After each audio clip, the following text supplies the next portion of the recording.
Hi viewers, welcome to our channel. ప్రస్తుతం మనతో పాటు దాము భారతి గారు సీనియర్ జర్నలిస్ట్ ఉన్నారు. వాటితో ఒకసారి మాట్లాడదాం. సార్ నమస్కారం. సార్ నమస్తే. సార్ ఎస్ఎల్బీసీ టన్నెల్లో ఇరుక్కున్న 8 మంది కూడా చనిపోయారని చెప్పేసి మినిస్టర్స్ చెప్తున్నట్టుగా పత్రికల్లో వార్తల్లో వినిపిస్తూ ఉన్నాయి సార్. మరి మినిస్టర్స్ ఏం చెప్తున్నారు? 8 మంది ఇప్పుడు చనిపోయారా? అసలు వీళ్ళని ఎందుకు కాపాడలేకపోయారు సార్? శనివారం మార్నింగ్ జరిగిన ప్రమాదంలో 8 మంది ఈ ఎస్ఎల్బీసీ అంటే శ్రీశైలం లెఫ్ట్ బ్యాంక్ కెనాల్ అందులో ఇరుక్కుపోయారు. ఆ 8 మందిలో 2 ఇంజనీర్లు ఉన్నారు, 2 అమెరికన్ ఆపరేటర్స్ ఉన్నారు, ఇంకా 4 ఏమో వివిధ రాష్ట్రాలకు చెందిన, అంటే తెలంగాణ కాదు, జమ్మూ కాశ్మీర్, పంజాబ్ ఇలాగ వివిధ రాష్ట్రాలకు చెందిన 4 లేబర్ ఉన్నారు. వీళ్ళు 4 కూడా దాదాపు 13.5 కిలోమీటర్ల తర్వాత ఇరుక్కున్నారు. సో ఇప్పుడు వాళ్ళు ప్రాణాలతో ఉన్నారా లేదా అనేది పెద్ద ప్రశ్నగా మారింది. సో వాళ్ళని కాపాడడానికి ఆల్రెడీ ఆర్మీ, నేవీ, సింగరేణి, తర్వాత NDRF national disaster relief force, SDRF state disaster relief force, తర్వాత కంపెనీలు జయప్రకాష్ అసోసియేట్స్ అని ఈ మొత్తం కాంట్రాక్టు వాళ్ళే తీసుకుని, జేపీ అంటారు, జేపీ కంపెనీ, ఇలాంటి వాటిలో అనుభవం ఉన్న నవయుగ కంపెనీ, తర్వాత ర్యాట్ హోల్, నేను మొన్న వీడియోలో చెప్పినాను, ర్యాట్ హోల్ డిగ్గర్స్ అంటారు. వీళ్ళని ఢిల్లీ నుంచి పిలిపించారు. వీళ్ళు ఇంతకుముందుగా కూడా ఉత్తరాఖండ్లో ఇలాగా ప్రమాదం జరిగినప్పుడు కూడా ఈ ర్యాట్ హోల్ డిగ్గర్సే వెళ్ళి కాపాడారు. వాళ్ళని కూడా 14 మందిని రంగంలోకి దించారు. అయితే ఇప్పుడు ఏంటంటే ఇప్పటికీ మొత్తం కలిసి 584 మంది నిపుణులు దీంట్లో పనిచేస్తున్నారు ఈ రెస్క్యూ ఆపరేషన్లో. అయితే వాళ్ళు పదే లోపలికి వెళ్ళడం, మళ్ళీ బయటకు వచ్చేయడం జరుగుతుంది. ఇంకా యాక్చువల్గా ఎంత దగ్గరికి వెళ్ళగలిగారంటే ఇంకా 75 మీటర్ల దూరంలో వాళ్ళు ఉన్నారు. అయితే అయితే వాళ్ళ నుంచి మాత్రం ఎటువంటి సౌండ్స్ కానీ ఏమీ రాలేదు. సో వీళ్ళ ఫోన్ చేస్తే మాత్రం ఒక ఫోన్ రింగ్ అవుతుంది, అదైతే తెలిసింది వీళ్ళకి రింగ్ అవుతుందని.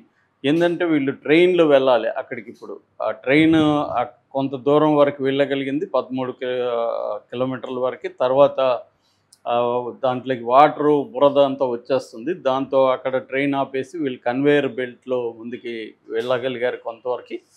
దాని తర్వాత వెళ్ళలేకపోయారు, ఎందుకంటే విపరీతమైన బురద, నీళ్లు, ఇవన్నీ ఎక్కువగా నీళ్ళ కంటే కూడా బురద ఎక్కువ ఉంది. అందుకని వెళ్ళడం వీళ్ళకి కష్టమైంది. ఆక్సిజన్ అయితే పంపిస్తున్నారు. అయితే ఇప్పుడు వాళ్ళు బతుకున్నారా లేదా అనేది పెద్ద ప్రశ్నగా మారింది. బీబీసీ కథనం ప్రకారం ఆయన మినిస్టర్లు ఉత్తమ్ కుమార్ రెడ్డి చెప్పారు, వాళ్ళు బతుకుండే అవకాశం లేదని ఇంజనీర్లు తనకు చెప్పారని ఆయన చెప్పారు. అలాగే జూపల్లి కూడా వాళ్ళు బతికి ఉండే ఛాన్స్ లేదు, మోస్ట్లీ వాళ్ళు చనిపోయి ఉంటారు అన్నారని పత్రికలు రాస్తున్నాయి. సో అందరూ కూడా ఇప్పటివరకు కానీ ప్రయత్నాలు అయితే చేస్తున్నారు. బతుకున్నారా లేదా అన్నది కూడా తెలుసుకోవాలి. ఒకవేళ చనిపోయి ఉంటే వాళ్ళ డెడ్ బాడీస్ని కూడా తీసుకురావాలి. కాబట్టి ఆపరేషన్ అయితే ఆపట్లేదు. ఇప్పుడు స్నైపర్ డాగ్ని కూడా కొంత ఉపయోగించారు. స్నైపర్ డాగ్స్ కొద్దిగా ముందుకెళ్ళి ఆ బురద నీళ్లు ఉండేసరికి స్నైపర్ డాగ్స్ కూడా వెనక్కి వచ్చేసాయి. సో ఇప్పుడు ఏంటంటే ఆ బురదని, మురికిని తీయడానికి కూడా డీవాటరింగ్ అంటున్నారు, అది చేస్తున్నారు. డీవాటరింగ్ అండ్ డీసిల్టింగ్ అంటారు. ఈ 2 పనులు అయితే చేస్తున్నారు. ఓవరాల్గా ఈ క్రమంలో అసలు ఈ టన్నెల్ అవసరమా, ఈ టన్నెల్ ఎందుకు ఒప్పుకున్నారు, ఈ చర్చ కూడా బయటకు వచ్చింది. ఎందుకంటే కేసీఆర్ వీడియో ఒకటి 2018లో ఆయన ఒక సమావేశం మాట్లాడితే ఇది ఒక దిక్కుమాలిన సొరంగం, దీన్ని ఎన్టీ రామారావు తీసుకొచ్చాడు. దాని తర్వాత కాంగ్రెస్ వాళ్ళు జానారెడ్డి, ఉత్తమ్ కుమార్ రెడ్డి వీళ్ళు ఒప్పుకున్నారు, ఇది ప్రపంచంలోనే అతిపెద్దది, ఇది ముందుకెళ్ళదు వెనక్కెళ్ళదు అలా నడుస్తుందని ఆయన 2018లోనే దాని మీద నెగిటివ్గా మాట్లాడాడు.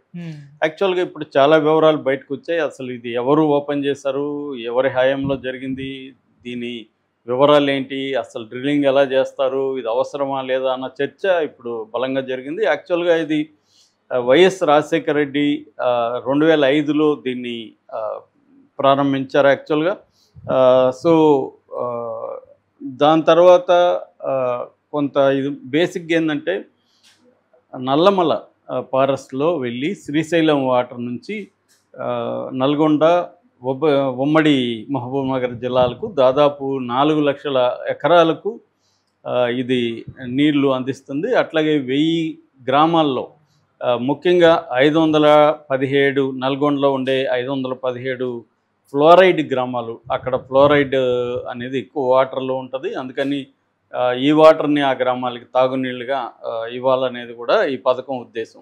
ఇది ఎందుకు పెట్టారంటే ఇది ఆ అడవిలో అభయారణ్యం, అది ఈ అభయారణ్యంలో యానిమల్స్ని డిస్టర్బ్ చేయకూడదు, అట్లాగే ఎన్విరాన్మెంట్ ఇబ్బంది కలగకుండా బయట నుంచి తీసుకొస్తే యానిమల్స్కి ఇబ్బంది, చాలా చెట్లు కొట్టేయాల్సి వస్తుంది.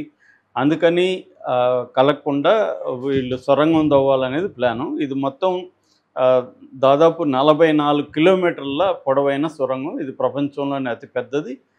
సో ఈ సొరంగం తవ్వడానికి ఈ జయప్రకాష్ అసోసియేట్స్కి కాంట్రాక్ట్ ఇచ్చారు కాంగ్రెస్ ప్రభుత్వం.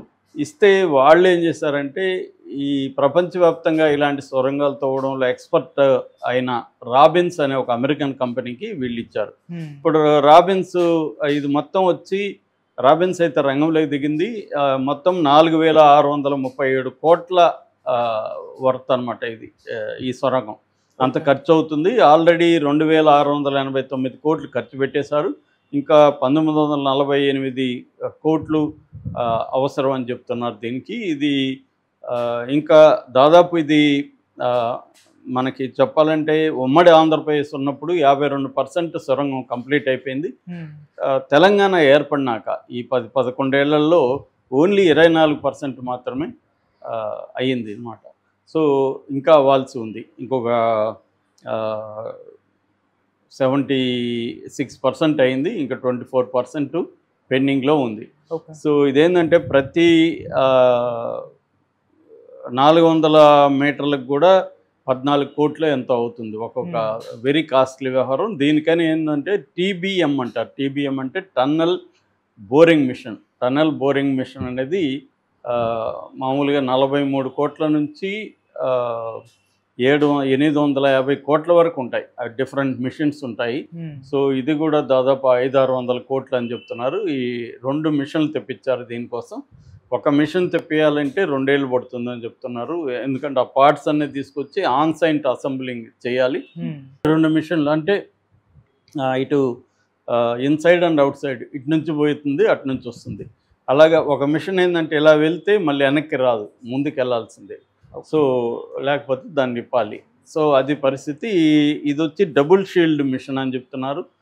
దీనికి డ్రిల్లింగ్ అండ్ బ్లాస్టింగ్ చేయకుండా కటింగ్ హెడ్ ఉంటుంది. ఆ కటింగ్ హెడ్ తీసుకుంటా వెళ్తుంది.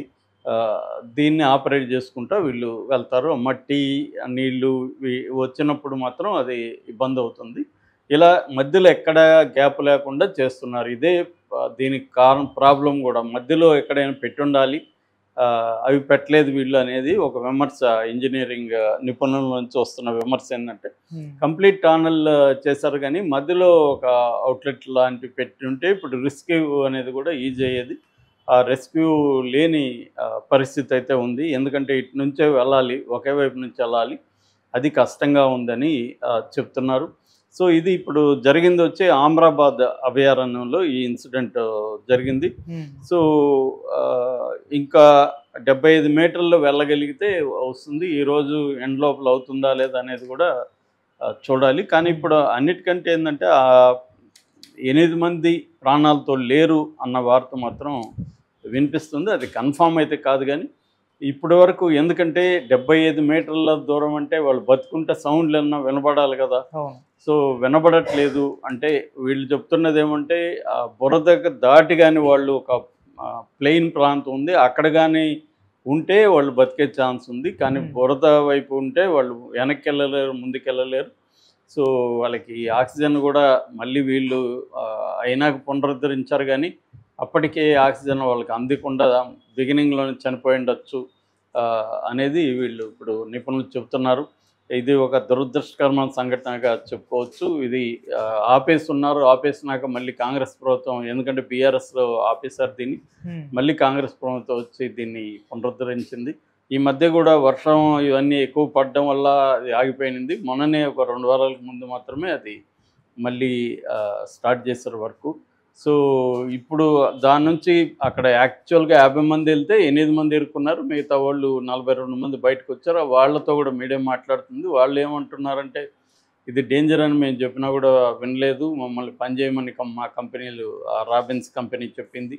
ఇప్పుడు కూడా మమ్మల్ని పనిచేయమనే చెప్తున్నారు అని వాళ్ళు వాపోతున్నారు.